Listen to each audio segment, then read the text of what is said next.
Yo, what's up mga ka-basic? Coach Hipe and Coach Earl. Yo. Nandito tayo ngayon sa Palacio de Maynila, Genesis. Kauna-unahang men's physique, classic physique competition and bikini, may bikini rin tayo para sa mga novices. Okay, so nakakatuwa na maganda yung respond ng tao. As of today, 104 athletes ang nandyan nasasali. Then wala pa yung mga crossover. So medyo overwhelmed kami na actually sugal kasi ito, hindi namin alam kung tatangkilikin to. Kasi parang first time na nang gagawin to, di ba? So sobrang thank you sa mga sobrang thank you sa inyo. Gagawin namin yung best namin na sa mga hindi makakapunta rito na mapakita sa inyo yung event. Okay, para next year yung mga nagdalawang isip mag-prep, sali na kayo. Okay? Coach Earl, magja-judge ka, di ba? So for today, magja-judge ulit tayo sa The Genesis All Novice. So good luck sa mga participants, good luck sa mga atleta, and salamat sa mga sumusuport. Ayun, so Supplement Hub, JFit, G-Time. And guys, dahil hindi porket na nagja-judge na sila sa mga ibang shows, dahil novice to, magkakaroon tayo ng briefing sa mga judges na medyo ilalagay natin standard sa mga novices. Ano ba ang hinahanap ng mga judges sa pagiging novice? Hindi kailangan sobrang wasak na kayo kasi hindi naman tayo nag-expect na wasak yung mga novices, di ba? Ang ina-expect natin is kung sino yung pinaka-kompleto, sino yung parang sa tingin natin na nag-put on ng hard work o ng oras. Di ba? Yun ang hanapin natin. Yun ang totoong novice. So guys, panoorin nyo lang pati yung mga mananalo, pati yung mga sumasali. Actually para sa akin lahat yung panalo na kasi mga novices yan eh. Kumbaga may mga lakas ng loob para sumali. And marami yan natutunan during prep pa lang sa mga sarili-sarili. So lahat sila panalo na para sa akin. Tama, Coach Earl? Sa process pa lang, panalo na. Ano ba yung hawak mo? Siyempre, bagong Nakaka-distract. Sorry guys, nakaka-distract ha. Yan, so bagong product ng Supplement Hub is yung natin, Whey Protein Isolate. 1.4 pounds for only 1,100 pesos. Isolate na to. Guys, alam nyo naman ang history ko. Sobrang nadala na ako sa whey protein. Kung ito mali pa, di ba? Ba't ko papasukin? So isa lang ibig sabihin yan. Sinigurado na namin to.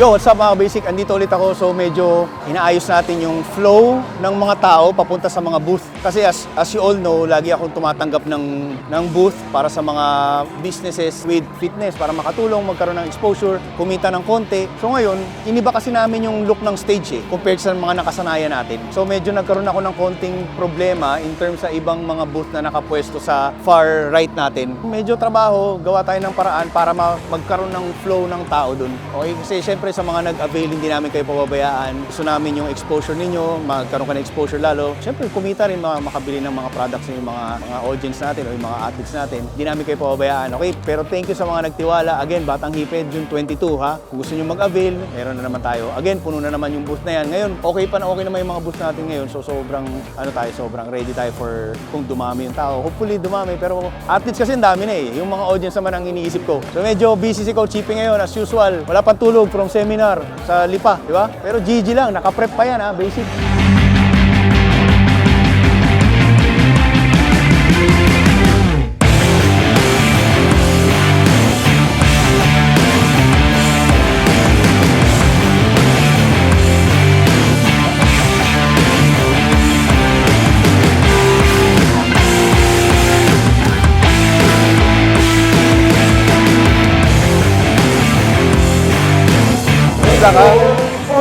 Okay, nasa kalagitnaan na tayo ng show. Men's physique na tayo ngayon. Tapos na yung bikini, tapos na yung classic. So sobrang biglang dumagsa yung audience. So nakakatuwa rin kahit papano na first event nga natin to na all novice, sinao pa rin tayo. Guys, ito yung mga booth natin ngayon. Siyempre hindi mawawala JFit and Supplement Hub. Andito may mga supplements, pwede kayong pumunta rito ngayon para bumili. So pwede kayong mag-check out sa Supplement Hub page.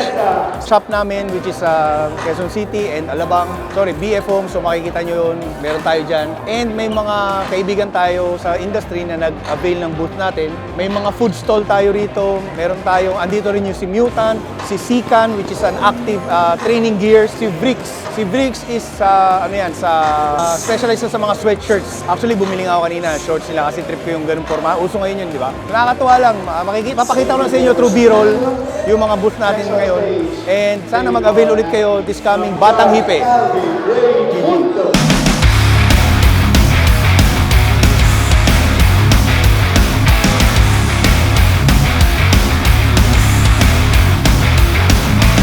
I let you in, but in one condition. No one here will ever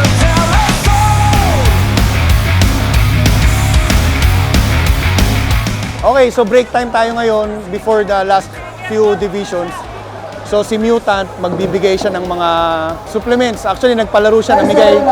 Shout out ha, shout out Mutant. Guys, medyo matigas to, medyo matigas to.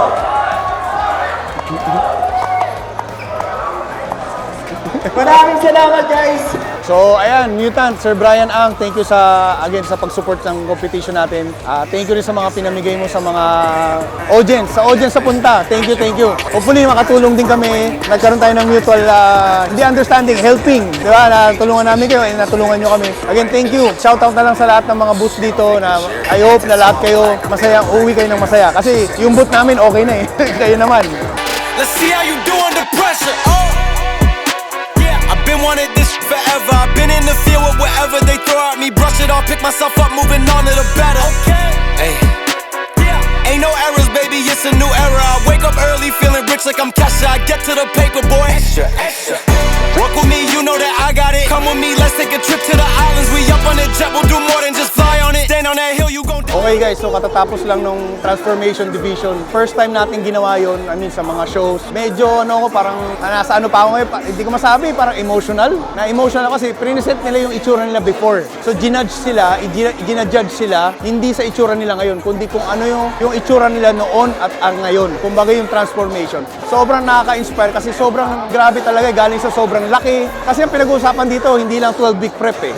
Years. Sobrang advocate ako ng fitness as a lifestyle. Pinakita na lahat yun.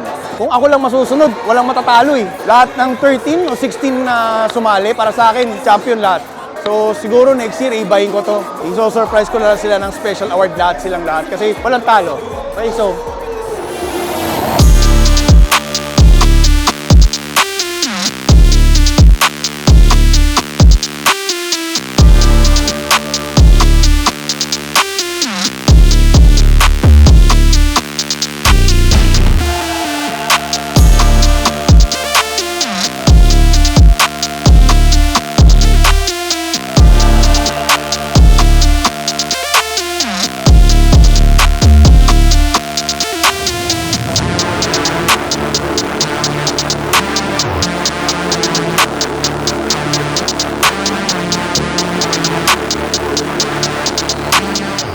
bro, mga ka-basic, 9 o'clock. Dito tayo ng alas 5, 5:30. Nakakapagod, pero yung alam niyo nakakapagod na masaya. Grabe, hanggang matapos yung show, puno. Hindi umalis yung mga tao. Hanggang inantay nila yung mananalo ng pinaka-prestigious, which is an overall. Ang nag-champion sa Classic, siya rin yung nag-overall sa men's physique kasi sobrang deserving niya. Makikita niyo naman sa vlog na to. So, sana makakuha tayo ng konting interview sa kanya, pero kasama niya pa yung mga kasama niya sa team nila, pipicture sila. Ayun, ang daming lumaban na mga nagsisimula na from athletes na talagang konti pa lang yung muscle pero nagjeta na, magagaling mag-posing, teenagers, iba matatagal na nagko-compete pero never nakaramdam ng panalo, ngayon nanalo sila. Oo, tapos yung mga transformation, yung mga bikini, mga first timers, nakakatuwa, nakaka-overwhelm kasi makikita mo yung genuine na saya nila, diba? So hopefully sa mga nanonood dito at mga nagbabalak maglaro next year, maintindihan niyo siya sabi ko pag nandito na kayo. It's not about the win actually. Yung mga hindi nanalo, ramdam mo na talagang masaya sila na na-present lang nila yung sarili nila eh. Doon ako natutuwa. So kahit napagod ako, wala na akong boses, very fulfilling para sa amin na nag-organize ng show. Actually, mahal yung venue, mahal naman lahat to. Pero yung advocacy ng Suplementa, Batang Hippie and J-Fit is nare-remind ako na ganito. Parang wala rin, parang yun na yung sweldo ko eh. Diba? So sobrang thank you sa inyo, sa mga sumusuporta. Thank you sa mga nanood, punong-puno tayo ulit as usual and hindi sila umaalis. Inantay talaga nila yung show. Tapos yung mga athletes, umabot tayo ng 110 athletes. 110, tas lahat yung naglaro ng iba-ibang division. So hopefully nabigay naman namin yung show na hinahanap nila, na pre-namis namin. I think nabigay ng team namin, Suplementa and J-Fit. Wala na ako ibang masasabi. Basta thank you and kung tatanungin nyo ako may Genesis ba next year, sure na yan. Dahil sa turnout ngayon, sure na may Genesis next year. So sa mga nagsisimula dyan, ngayon pa lang, mag-practice na kayo. Siya yung nag-champion sa Classic. Siya rin yung nag-champion sa Men's Physique. Juan Miguel Gaufo from Subic, Zambales. So ano ba hinahanap natin, yung future ng sports na to? I'm very sure marami pa tong kakaining championships. So sa mga veterans dyan, medyo ingat ha. Maganda tong batang to. Baka may gusto kang sabihin, pasalamatan bro. First of all, thank you sa Team NGL Hub and kay Boss Nap and especially sa family ko, sa lahat ng nagtitiwala sa akin and sumusuporta. Ito yung epitome of discipline. Naiiyak ako, coach. Kasi guys, ang hirap mag-prep. Kaya I encourage you guys na mag-prep. Ano bang matututunan nyo pag nag-prep? Bilang coach, medyo magulo pa yung utak ko ngayon. Sorry na, impromptu. Ako nasasagot. Oh, sige. Alam ko, alam niya yun. Pag nag-prep kayo guys, marami kayo madidiscover sa sarili niyo na akala nyo hindi nyo kaya. Pero, basic lang pala. GG, may gusto ka pa sabihin? Wala na, coach. Gusto mo nang kumain? Uminom? Gusto ko ng sinigang na baboy. Yes! Congrats ulit bro.